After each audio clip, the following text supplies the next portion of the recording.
For years, he believed he had found his forever partner in Mira. She had a magnetic personality, the kind that could light up any room. He admired her ambition, her charm. Everything about her felt right.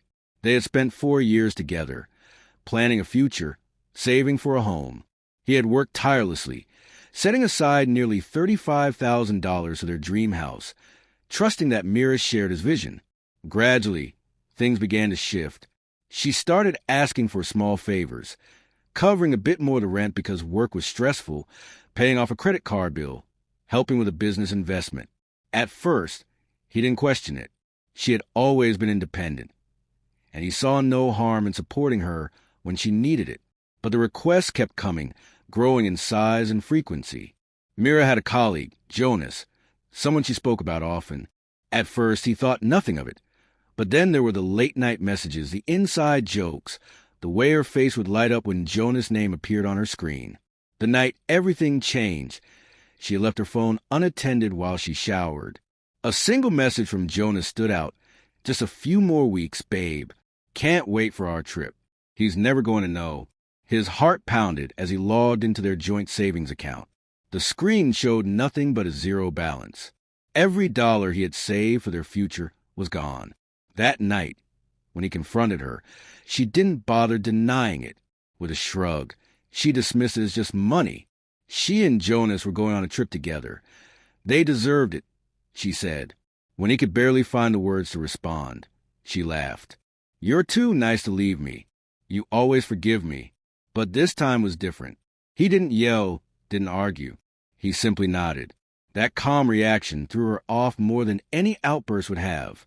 She had expected anger, tears, begging, something to make her feel important. Instead, he turned and walked away, making up his mind in that moment that he was done. By the next morning, he had already begun dismantling the life they had built together. Their shared account was closed, and a new one was open in his name alone. His direct deposits were rerouted. His name was removed from their lease. Every bill, every subscription, every shared financial link between them, gone. He even ensured that the landlord wouldn't renew the lease under his name. The more he looked into their finances, the more deception he uncovered. Not only had she stolen their savings, but she had also funneled his money into paying off Jonas' debts. Thousands of dollars gone. On top of that, her personal finances were a disaster. Credit cards maxed out, bills unpaid. The lavish lifestyle she had flaunted was built entirely on borrowed time, and now that time was up.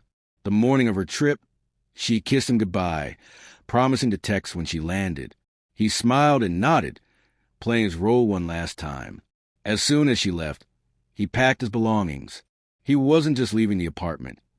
He was erasing himself from her life. A new apartment, a new phone number, social media accounts wiped clean, even his work contacts updated. By the time her plane touched down, he was gone. The first shock came when she tried to use her card abroad. Declined. Every account was frozen, flagged for suspicious activity. With no access to emergency funds, the lavish trip she had planned quickly became a struggle.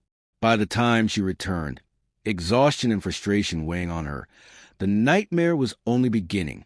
She landed, tried to order a ride home. Her card still didn't work. When she arrived at the apartment, she was met with a for lease sign. Her key didn't work. The landlord informed her she was a sole leaseholder now, and rent was past due. Panicked, she ran to her car, only to find it wouldn't start. Her insurance had been canceled. Then came the realization that her electricity had been shut off, her bills left unpaid. She had no home, no car, no access to money. Desperate, she called him, straight to voicemail. She sent message after message, pleading, apologizing, bargaining. He let them sit unread for hours before finally sending his last words to her.